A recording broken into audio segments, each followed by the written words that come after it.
massive amounts of fish in their big freezer, but they don't have power. So we were able to facilitate a generator over there to keep that fish good. I know they're going to be selling that all around the world and even locally here when they get back up and running. There's been a lot of concern, obviously, about getting all the power back. We, of course, 50,000 linemen were pre-staged, and they are working very quickly on that. There's been 1.7 million accounts restored since the storm hit. And keep in mind, the storm, this time yesterday, the storm hadn't even left the state of Florida entirely. So those folks are working on it. I know this area is a priority for FPL. I think they've got about 670,000 customers that they're working on. And I think you're going to see some progress there because certainly they've got a lot of muscle here to be able to get that job done. Also, I know people have concerns about fuel. There's a lot of interest in these gas stations. There's fuel available. It's just the gas stations, if they don't have a generator, then they need that power to get back on to be able to operate the pumps. And I do think the power is going to get on as rapidly as humanly possible. But in the interim, if you don't have a generator, those pumps won't operate. I know Kevin's working with some of them to do it. A lot of the major stations, quite frankly, should have generators in Florida, but they are working that issue. Now, if there's issues with the port here in Manatee with the fuel terminal, and I know Kevin's working on some of that, we will work to bring fuel in from other places if that needs to be done. But I know there's a lot of fuel in the ports that were not taken out prior to the storm, so that'll happen, and we're going to make sure that there's fuel. But we do have a lot of fuel in the state of Florida. We've got 1 million gallons of gas, just state inventory sitting around that can be used, 1.5 million gallons of diesel, and then you still have to be able to do the dockside at the Port of Tampa, these other places. So that's being worked on. Debris.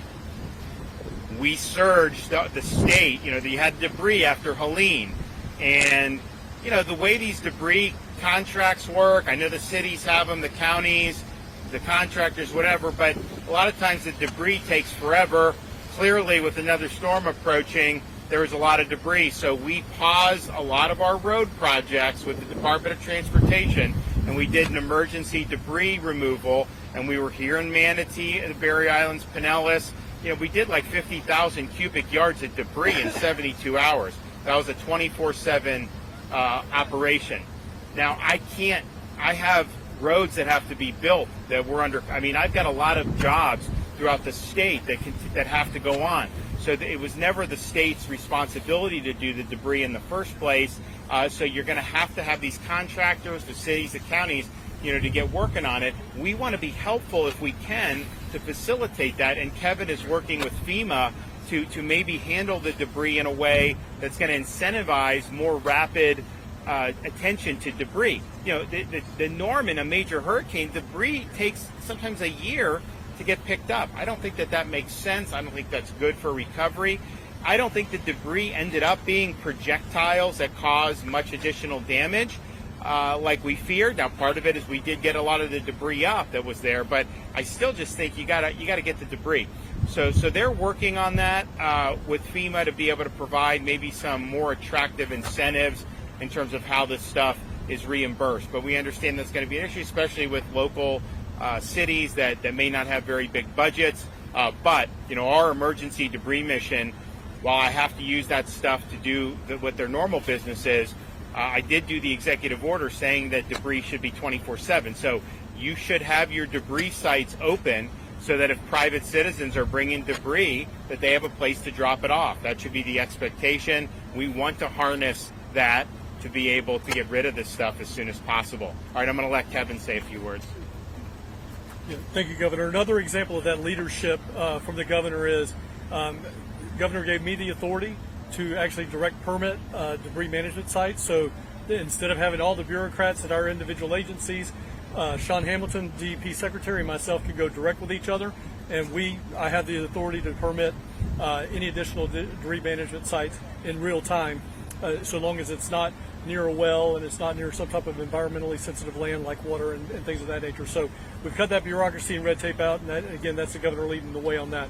We're going to continue to do that. We want to encourage, as the governor said in the executive order, we want to encourage people to be picking up debris 24/7.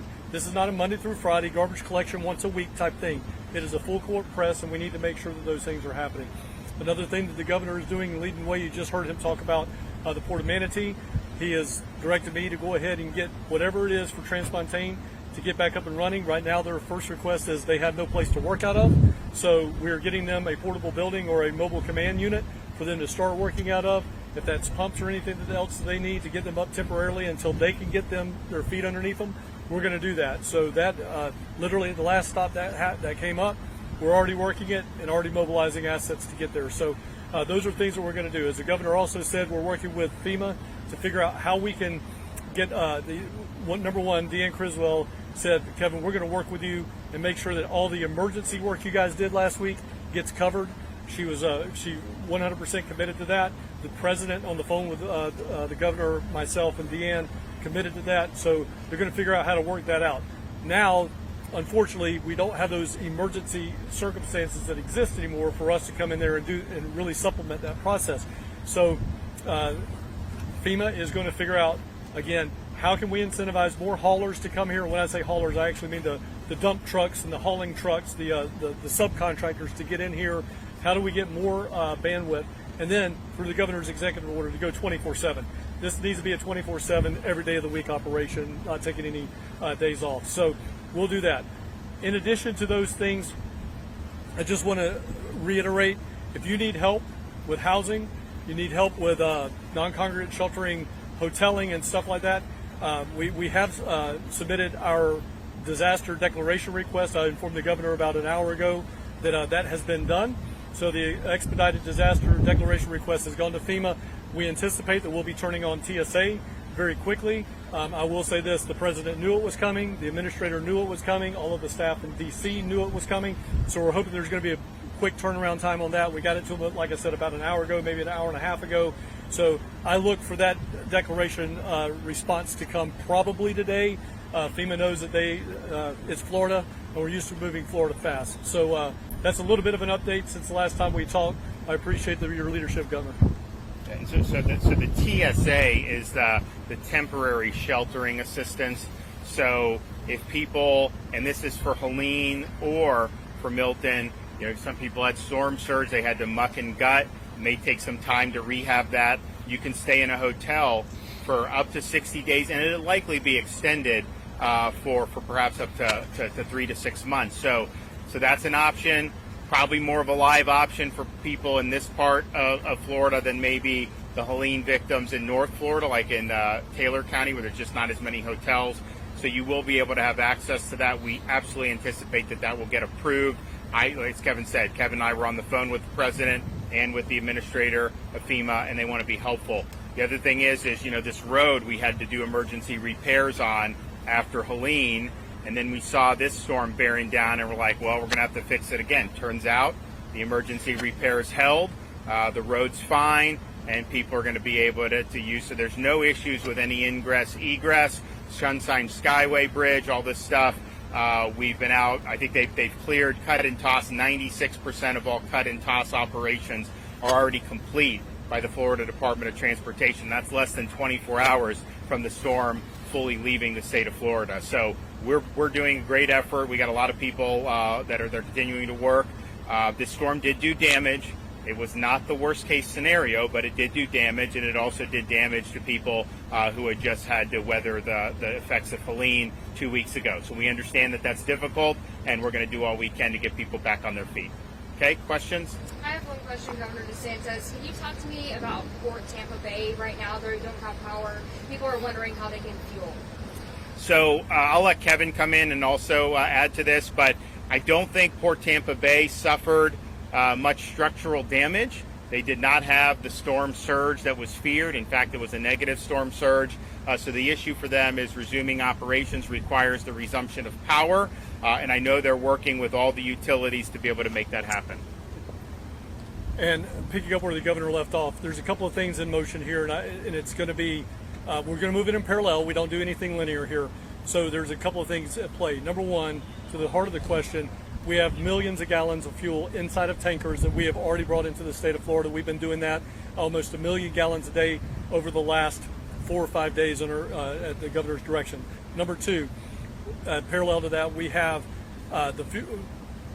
The Florida Petroleum Marketers Association, I had to get all of that right. The Florida Petroleum Marketers Association is letting us know what stores have the ability to take a generator, and if they don't have a generator, today we're flooding those stores to get a generator hooked up. And then the third layer of that onion, if you will, is if we do not have if we don't have power, we don't have a generator, what is it that we can do at a local level, maybe down to the community level, of bringing in some type of fuel dispensing from a truck or some other type of device. So we're going to keep working that, but at the same time, while we're moving those three things at the same time, we're also communicating with our electrical providers, because it doesn't make sense for us to pour a lot of money into something that's going to correct itself in 12 to 14 or 12 to 24 hours. So it's a balance there of leaning forward with the right resources at the right time and making sure that we're being cost effective. But we will do what's in the best interest of Floridians. We'll get that fuel down to them. And I think on the individual, at the service station level, I think the issue is 95% just getting the power back on. Kevin's right. We're happy to send a generator, but at the same time, if we're here in Manatee and FPL is going to have it back on within 24 hours anyways, then they'll be fine, right? And we have every expectation that the restoration is going to be rapid, especially considering what's happened in the past. I mean, you go back 10 years, it would take weeks to be able to get power restored. Now you've already had 1.7 million restored less than 24 hours after while the storm was still in the state. So I think that's likely what you're going to see. But if a utility says, hey, we just discovered this whole part of the grid got destroyed, this sector is not going to have power then we absolutely want to do the generator. So Kevin is working at multifaceted, but my sense is going to be, as you start to see the restorations, you'll start to see the fuel flowing. And we have supply of fuel. One way or another, we'll be able to get fuel where it needs to go. If we have interruptions with this port situation here, we'll be able to figure out other ways to get the fuel. Okay, thanks, guys. Thank you. All right. Thanks, Director. Appreciate it very much. Thank you.